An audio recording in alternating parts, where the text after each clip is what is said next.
Fala, gente amiga, tudo bom? Eu sou o Carlos Lose e este é o Batata Diário, o seu programa de dicas do Diário do Capitão. E hoje nós vamos continuar nossas análises de episódios de Jornada nas Estrelas, voltando a TOS, né, a série clássica, mais especificamente aos 12º e 13º episódios, tá, da primeira temporada, intitulado A Coleção. Não.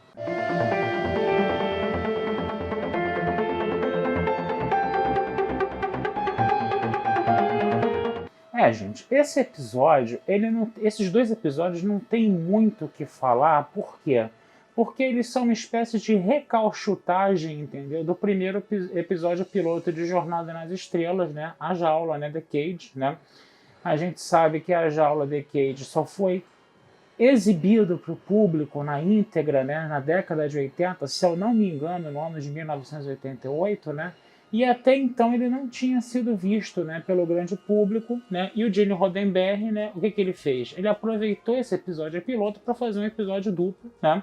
Fazendo aquele esquema de uma história dentro da outra, né? De uma história mais externa, que é uma máscara, e uma história interna, né, que seria uma versão editada de A Jaula, né, no caso, né? O que a gente pode falar dessa história externa, dessa máscara, né, que está ali em cima do episódio A Jaula, né? O Spock, ele vai fazer uma falsificação lá das coisas lá, né? Ele vai mandar uma mensagem, ele vai dizer, né, para o Kirk, né, que o Capitão Christopher Pike quer falar com ele, né, no caso, né, mandou uma mensagem para falar com ele, né, eles vão para a base Estelar 11, mas na verdade o Capitão Christopher Pike ele tinha sofrido um acidente com raios delta e estava praticamente em estado vegetativo, né?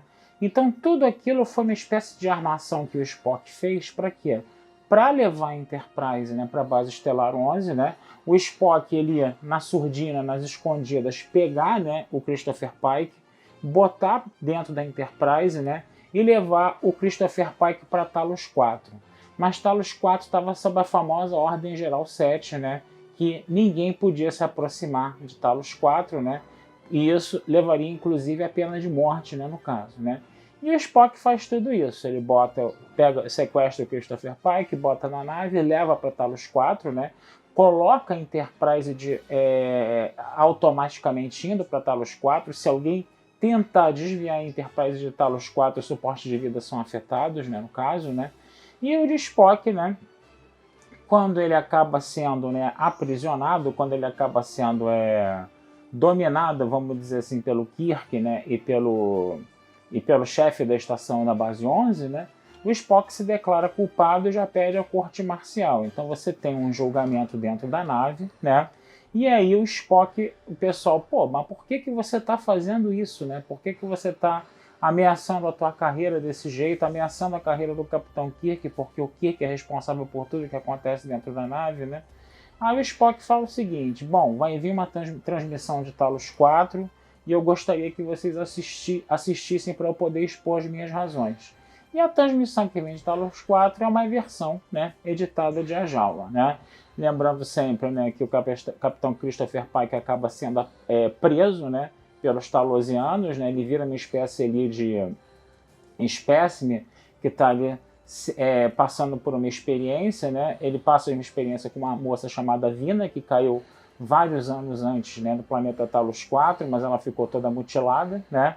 Só que os talosianos tinham essa capacidade de, né, fazer ilusões, né? E a moça estava bonitona lá. E dentro da própria jaula, né, eles passavam, né, por situações, né, onde o nosso Pike, né, teria que proteger a fêmea, né, e eles teriam que se reproduzir, né, por quê? Porque os talosianos, né, eram uma espécie que passou por várias guerras, né, eles passaram a viver nas profundezas, né, e eles preferiram, e a sociedade estagnou, e eles preferiram prender, né, espécies alienígenas e fazer elas passarem por experiência para que eles pudessem, né, desenvolver novamente a sociedade deles através dessa espécie, né? Só que aí o que aconteceu, né? O nosso pai que ali, dentro daquele espírito humano de que ele prefere 1000 vezes a liberdade do que uma jaula, né, que tenha todo o conforto, né? ele acaba indo contra essa coisa dos talosianos, né? E aí os talosianos acabam, no final das contas, né, criando um Pike ilusionário para Vina, para eles poderem sobreviver, né? Vamos dizer assim, felizes para sempre, né? Isso era a jaula, né? No episódio da coleção, o que vai acontecer? O episódio, no final da jaula, termina com a Vina lá toda mutilada, voltando para dentro, né, para dentro do solo, da Terra, né, para os subterrâneos do planeta, né, no caso, né, e o Pike vai embora. Então, o que vai acontecer? Agora, a ligação entre a história interna e a história externa qual é? É o Pike lá mutilado, né, também no estado vegetativo, também mutilado com uma Vina, né? E aí o que acontece? A Ordem Geral 7 acaba sendo suspensa, né? Ela acaba sendo suspensa para aquele caso, né? No caso, né? E o Kirk pode tomar a decisão que achar melhor, né? Aí o Kirk pergunta pro Pike, que está lá, né, no estado vegetativo, lá sentado na cadeirinha de rodas com aquelas luzinhas, né? Que uma diz sim e duas dizem não, né? E ele pergunta, Chris, né? Porque ele tem intimidade lá com o cara, né? Você quer ficar no planeta? Aí o Pike dá uma piscadinha só, né? Dizendo que sim, né?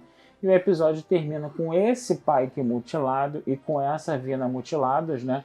Tendo, né, aquela ilusão de que eles são perfeitos, né? E vivendo ali, né, em Talos 4, né? Então foi uma forma de você reaproveitar a história, né? Mutilando também o Pike, assim como a Vina estava mutilada, né? E o que acontece? A última coisa que é dita no episódio é o seguinte, né? A Talosiana fala pro Kirk o seguinte: Kirk, eles vivem de ilusão, mas a tua vida é real e você, né, faça bom proveito dela, né? E aí o Kirk olha com aquele sorrisinho maroto no final do episódio, né? Esperançoso pro futuro, né? Que a gente sabe, né? Depois de ter visto toda a saga do Kirk, né? Tem os seus percalços, mas também tem seus lados bons. Então é um episódio que, sabe, não tem muito o que dizer desse episódio. Foi uma forma de apresentar de um jeito editado, né? O primeiro episódio de piloto de Jornada nas Estrelas para o público. Só foi pena, né, que algumas coisas não apareceram, como por exemplo o machismo do Capitão Pike, né? A forma, né, como a tripulação feminina lidava com esse machismo, né? Mas tudo isso depois foi descoberto na década de 80, quando finalmente, né, a jaula, né, foi exibida para o grande público, né, na sua versão completa, né, sem ser editado como a gente viu na coleção, no caso, tá certo? Então é isso, gente. Fico por aqui hoje, né? Falamos de 2 episódios hoje em um, que praticamente, né, já foi discutido aqui, né? Isso, né? Desejando vida longa e próspera a todos, né? Esse texto que fala dos 2 episódios da coleção vão estar na Batata Espacial, e não deixem de curtir, compartilhar e comentar o Diário do Capitão nas redes sociais, que essa ajuda sempre nos é muito bem-vinda. Um abração, fui e até a próxima.